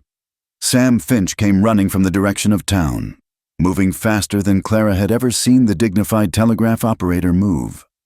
Fire, he gasped. The hotel stable, someone saw Charles Thornton there, the hay caught. Wes was already running, Clara and Helena close behind. They rounded the corner to see flames engulfing the stable, horses screaming in terror. Without hesitation, Wes plunged through the smoke. The animals. Clara started forward, but Helena caught her arm. Look! She pointed to a figure stumbling from the burning building. Charles, his fine clothes singed, dragging a half-conscious stable boy. For a moment, Charles stood swaying, the boy's weight too much for him. Then Wes emerged from the smoke leading two terrified horses, saw Charles struggling, and without pause handed the horses off and took the boy's weight. Get him to Doc Morris, Wes ordered. Charles nodded dumbly. All arrogance fled. They worked together then, all of them. The whole town, it seemed to save what they could. When the last horse was free and the fire finally controlled, Charles stood apart, looking lost. His fine clothes were ruined, his face streaked with soot and what might have been tears. I didn't mean, he started when Clara approached. The lantern fell. I was just trying to saddle a horse, to leave, and it fell. And the boy was there checking the animals, and you saved him, Clara said quietly, when you could have run. I couldn't leave him. Charles looked at his hands as if they belonged to a stranger. He was just a boy. I couldn't... His voice broke. Sheriff Morrison arrived then, Helena beside him with a folder of papers. Charles saw them and straightened, some of his old manner returning. I suppose you're here to arrest me. That depends, Morrison said slowly, on what these folks want to do about the woodshed. All eyes turned to Wes and Clara. She felt the weight of decision press charges and see Charles imprisoned, or show mercy to a man who'd shown precious little himself. The boy, Wes said finally, if he recovers fully. And if Mr. Thornton pays for the damages, all the damages, and agrees never to return. I'll pay, Helena said quickly. And I'll ensure he never bothers you again. Charles looked between them all, and something shifted in his expression. For the first time, Clara saw not the entitled man who'd tried to own her, but the broken child beneath, always grasping for things he couldn't hold. I'm sorry, he said, and seemed surprised by his own words. Clara, I'm sorry. She nodded, not trusting her voice. Helena took her brother's arm, leading him away. At the corner, Charles looked back once, then disappeared into his sister's carriage. Well, Tom Driscoll said into the silence that followed. That was a morning. Nervous laughter rippled through the crowd. People began to drift away, back to their daily business, leaving Wes and Clara standing before the ruined stable. You could have had him arrested, Wes observed. Maybe. But what would that solve? He's Helena's problem now. Clara slipped her hand into his. We have our own concerns, like rebuilding the woodshed. Of course we. You don't think I'm letting you design it alone. We'll need proper shelving for tools, and maybe a corner for my sewing when the light's good.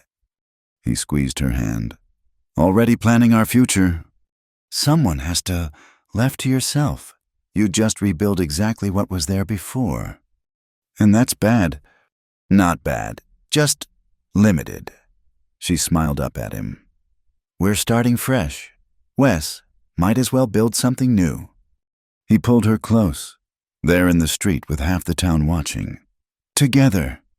"Together," she confirmed. "No more ghosts, no more threats. Just us and whatever we choose to build." The morning sun climbed higher, burning away the smoke, revealing a day washed clean and full of possibility. Tomorrow they'd start clearing the wreckage, but today they'd plan and dream and dare to imagine a future neither had thought possible, when a desperate woman begged to sleep on a kitchen floor and a grieving man lifted her to his bed instead. A month had passed since the fire. The new woodshed stood proud against the summer sky, built with lumber donated by the mill and labor freely given by neighbors. Clara had indeed claimed a corner for her sewing, where afternoon light slanted golden through the window Wes had installed just for her. She sat there now, working on something that wasn't mending for once delicate embroidery on white cotton, the kind of fancy work she hadn't done since leaving Cleveland. Through the window, she watched Wes teaching young Billy Morrison how to plane wood smooth. The sheriff's son had been haunting the shed since its completion, eager to learn, and Wes had taken him on as an unofficial apprentice. "You're humming again," Tom observed from the doorway. "That's the third time this week?" Clara looked up, smiling. "Is it bothering the boarders?" "Bothering Miss Clara. We'd pay extra for it." Tom's eyes twinkled. "Especially since it means you and Wes have stopped dancing around each other like scared cats." Heat touched her cheeks. "I don't know what you mean." "Course you don't." Tom settled his bulk against the doorframe. "Just like we don't notice how he can't stop watching you during meals, or how you both end up in the kitchen at the same time every evening, purely by coincidence." "Tom Driscoll, you're a terrible gossip." "I prefer observant. Speaking of which," he nodded toward the yard where Helena Thornton's carriage was pulling up. "Looks like you have a visitor." Helena had kept in touch through letters, but this was her first return visit. She looked well color in her cheeks, a genuine smile replacing her former sharp expression. "Clara," she embraced her warmly, "you look wonderful. Happy." "I am," Clara admitted, leading her to the kitchen for tea. "How's Charles?" "Working in our factory in Chicago. Actually working, not just collecting profits." Helena accepted the cup gratefully. "The fire changed something in him. He's quieter, thoughtful. He even asked me to give you this." She produced an envelope. Inside, Clara found a brief note and a bank draft that made her eyes widen. "This is too much," she protested. "The damages weren't—" "It's not for damages. It's your inheritance." Helena held up a hand to stop Clara's objection. "The money your mother left you, that father kept tied up in legal knots. Charles used his portion to have the restrictions removed. He said," she smiled wryly, "he said you earned it by showing him mercy he didn't deserve." Clara stared at the draft. Money enough to go anywhere, do anything, be independent at last. "I don't know what to say." "Say thank you and use it well." Helena glanced around the kitchen with knowing eyes. "Though something tells me you've already found what you were looking for." After Helena left, Clara sat with the bank draft, waiting for Wes to finish his lesson with Billy. When he finally entered, sawdust in his hair and satisfaction on his face, she wordlessly handed him the paper. He read it, whistled low. "That's considerable." "It's my mother's money, my inheritance." She watched his face carefully. "I could go anywhere, start fresh somewhere new, open my own dress shop, maybe, or I could invest it here, in the boarding house. We could expand, add rooms, maybe even buy the empty lot next door for a proper garden." She took a breath. "If you'd have me as a partner." "Partner?" He set down the draft slowly. "Clara, what are you saying?" "I'm saying I love you, Wes Callahan. I'm saying I don't want to sleep on the floor anymore, and I don't want you to sleep in that chair." She stood, moving close enough to see the gold flecks in his blue eyes. I'm saying I want to build a life here, with you, as your wife, if you'll have me. If I'll... He caught her face in his hands. Clara May Hopkins, are you proposing to me? Someone had to... You were taking too long. He laughed, the sound rich and full and free. I had a plan. Sunday, after church, I was going to do it proper, with a ring and everything. You have a ring? Had Margaret's reset with a new stone.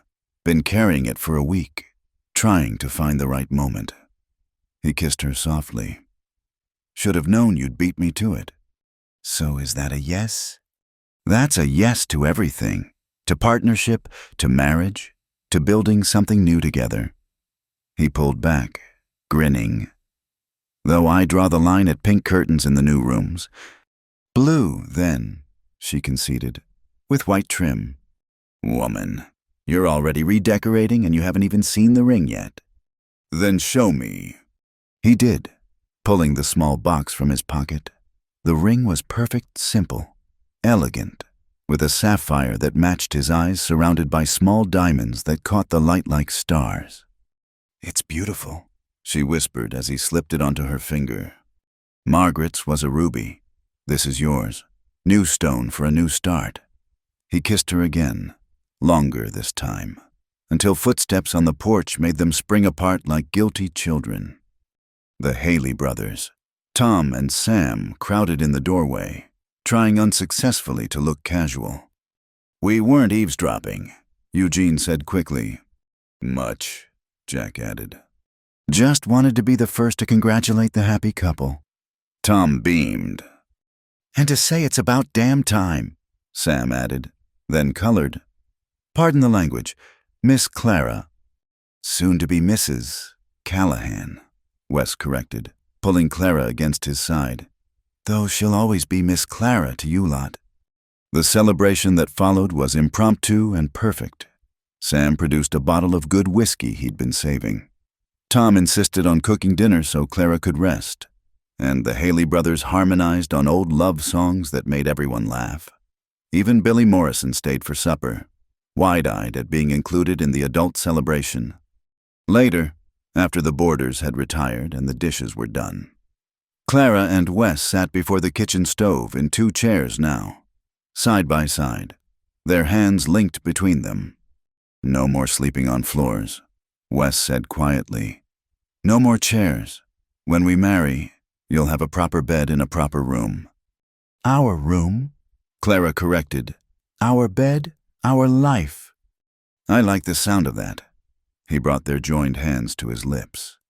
Though you know the town will talk, Myra Easton will have opinions. Let her. We've survived worse than wagging tongues. Clara leaned her head against his shoulder. Besides, she's been awfully quiet since you helped save her horse from the stable fire. Gratitude has a way of silencing even the worst gossips. He was quiet a moment. Clara, that first night, when you asked to sleep on the floor. Yes, I knew even then you were too proud for charity, but I couldn't let you do it. Couldn't let you diminish yourself that way. So you lifted me up, she said softly, in more ways than one. We lifted each other. He turned to meet her eyes. I was drowning when you arrived. Didn't even know it until you showed me what living looked like again.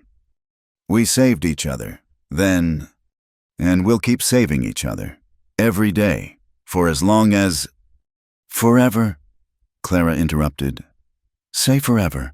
Wes, we've both been too careful with promises, too afraid of the future, but I want forever with you. Forever, then. He sealed it with a kiss that tasted of hope and home, and all the tomorrows stretching ahead. Outside, summer stars wheeled overhead, and Ash Hollow settled into sleep, but in the kitchen where their story began, Clara and Wes sat planning their future, the rooms they'd add, the children they'd raise, the life they'd build on the foundation of trust and chosen courage. She thought of that desperate night when she'd begged for nothing more than a spot on the floor and marveled at how far they'd come. From that moment when he'd lifted her to his bed, not from desire, but from simple human kindness to this moment when they chose each other freely and fully. "What are you thinking?" Wes asked, noting her smile. "Just that sometimes the best things come from the worst moments. If Charles hadn't betrayed me, if Father hadn't cast me out, if those bandits hadn't robbed the stage, you wouldn't have come here." "I wouldn't have found you." She squeezed his hand. "I wouldn't have found home."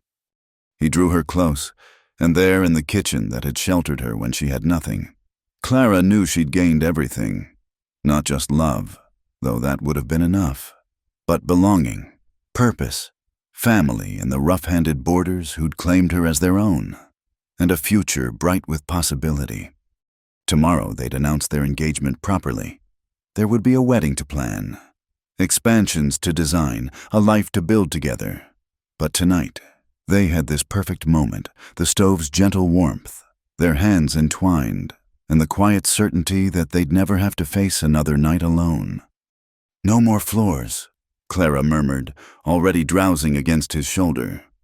"No more floors," Wes agreed. "Only beds and homes and love. Always love."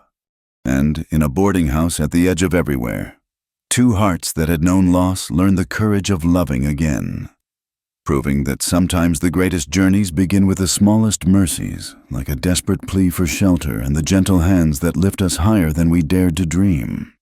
Thank you so much for listening to this story. I'd love to know where in the world you're enjoying these tales from the American West. Please share your location in the comments below so we can connect and discuss your thoughts on Clara and Wes's journey. If you enjoyed this story, please subscribe to Wild West Stories 1850 and hit the like button. And don't forget to click that hype button to help more people discover these heartfelt stories of love and redemption in the Old West. Your support means everything,